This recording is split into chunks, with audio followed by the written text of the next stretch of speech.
जब पुकारती है तो हमें घरों से अपने कामों को छोड़कर के बाहर आ जाना चाहिए। तो देश पुकार रहा है। मैं आप सबसे निवेदन कर रहा हूं, बारवा के लोगों के विषय में मैंने बहुत कुछ सुना है। मैं फतेहपुर गांव से आता हूं, आपके पास से ही आता हूं।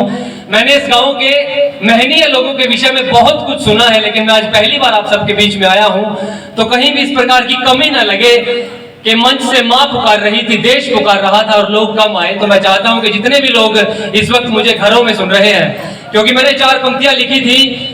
बारवा, जब हमारी माँ, हमारी सरहदें जब शीश मांगती है, लहू मांगती है, तो हरियाणा के बेटे सबसे पहले जाते हैं। हरियाणा की गर्दन, हरियाणा के शीश सबसे पहले जाता है। और आपके बारवा, बारना, मिर्जापुर गांव का कोई ना कोई बेटा इस वक्त सरहद पर खड़ा होकर के हमारे देश की रक्षा कर रहा है। वो इसलिए रक्षा कर रहा है कि जो हम ये कार्यक्रम मना रहे हैं, ये कार्यक्रम बिना किसी विलंब के मनाया जाए। तो मैं 4 पंक्तियां उनके लिए पढ़ रहा हूं। मैंने बहुत पहले लिखी थी, आप सबका ध्यान चाहता हूं, आप सब देखता हूं कितनी तालियां इस पर देंगे।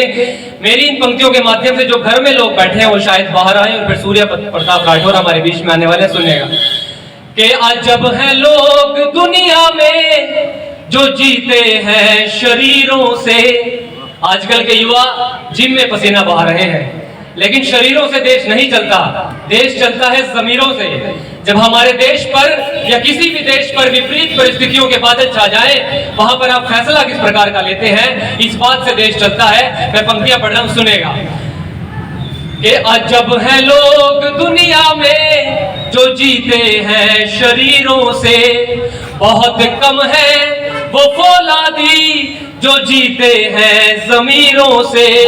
सियासत के ठगों ने लूट कर खाया हमेशा ही, मगर ये देश चलता है मेरे सरहद के वीरों से। मगर ये, हालांकि आपने तालियां नहीं बजाई, ये तालियां मैं अपने लिए नहीं मांग रहा हूं जो सरहद पर खड़े हैं, जो इस वक्त -10 डिग्री सियाचिन में खड़े हैं। विश्वास मानिए, पिछले दिनों में आज तक पर एक खबर देख रहा था, वहां बता रहे थे कि जैसलमेर में 53 डिग्री सेल्सियस तापमान पड़ता है, और वहां पर वो लोग भी हमारी तरह हार्ड मास के बने हैं, वो भी इंसान है, लेकिन 53 डिग्री सेल्सियस में यदि कोई व्यक्ति जाए तो उसकी हड्डियां सिकुड़ जाती हैं, गल जाती हैं, विश्वास मानिए। लेकिन वो कौन लोग हैं जो जैसलमेर में हमारे देश की रक्षा कर रहे हैं? उनके अंदर मां भारती को लेकर के जुनून है। -30 डिग्री सियाचिन में यदि हम माइनस के टेम्परेचर में चले जाएंगे तो हमारी हड्डियां जो है, मांसपेशियां जो है टूटने लगेंगी।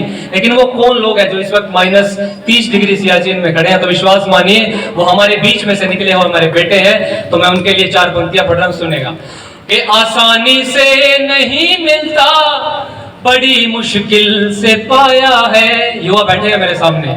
शहीदों की शहादत ने यही हमको बताया है। मंच का ध्यान चाहता हूं, आप माइक के माध्यम से मेरा साथ दें। शहीदों की शहादत ने यही हमको बताया है।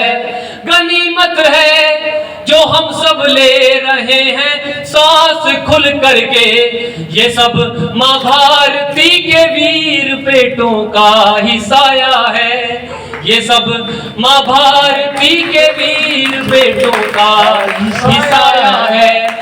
और पिछले दिनों हमारे कुरुक्षेत्र में नेट बंद हो गया था किसान आंदोलन के चलते, आपको पता ही है। तो ये नेट जो है कुछ समय के लिए बंद भी होना चाहिए, है ना। हम हर टाइम मोबाइल में लगे रहते हैं। हमारे फेसबुक पे 5000 फ्रेंड तो है, लेकिन सगे भाई के साथ हमारी बोलचाल बंद है। हम अपने माँ बाप से नहीं बोल रहे, लेकिन फेसबुक पे लगे हुए हैं। तो ये जो इंटरनेट है ये कुछ समय के लिए बंद होना चाहिए, ताकि जो रिश्ते जो है, जो परिवार जो है टूट गया है, हम उसमें जाकर के दोबारा मिले। तो मैंने 4 पंक्तियां लिखी थी उस टूटते रिश्तों पर। मंच का ध्यान चाहता हूँ, सुनेगा कि इसी रंगदार दुनिया को बेगानी हो ही जाना है। इस फेसबुक की दुनिया को, इसी रंगदार दुनिया को बेगानी हो ही जाना है। बड़े सुंदर से महलों को वीरानी हो ही जाना है। समय रहते तुम अपने दोस्तों को याद भर कर लो, नहीं तो एक ना एक दिन कहानी हो ही जाना है। नहीं तो एक ना एक दिन कहानी हो। अभी 10 दिन पहले मैं अपने एक दोस्त के साथ था, आज ही सुबह उसके घर बात हुई तो पता लगा वो एक्सपायर हो गया। तो मेरी इस कविता की चौथी पंक्ति, नहीं तो एक ना एक दिन कहानी हो ही जाना है। और मेरे पास एक 2 साल की बेटी है, आप चाहें तो मुझे शुभकामनाएं दे सकते हैं तालियां बजा करके। मैं एक 2 वर्ष की बेटी का पिता हूं। पिछले दिनों कुरुक्षेत्र में एक कवि सम्मेलन था और बेटियां बैठी हैं छोटी छोटी, मुझे नहीं पता ये कविता कितनी समझती हैं, लेकिन इनके कानों में जो मेरी कविता के बोल जा रहे हैं, ये अगले 10-15 मिनट में, आधा घंटे में इन्हें इंसान कैसा बनाएगी ये तय हो जाएगा। तो मैं इन बेटियों के लिए पढ़ रहा हूं। आप सब महनीय लोग बैठे हैं, आप सबकी उपस्थिति में पढ़ रहा हूं। कुरुक्षेत्र में पिछले दिनों एक कवि सम्मेलन था।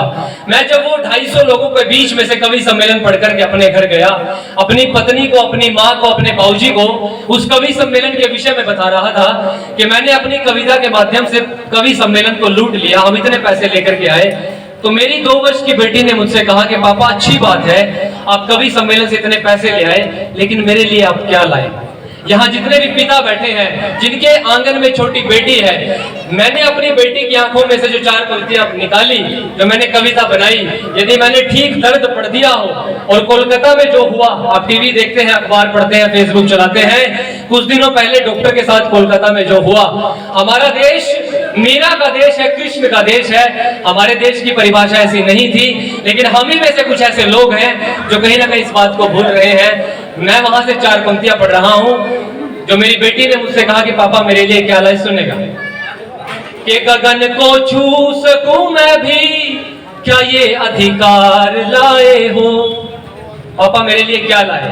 कि गगन को छू सकूं मैं भी, क्या ये अधिकार लाए हो?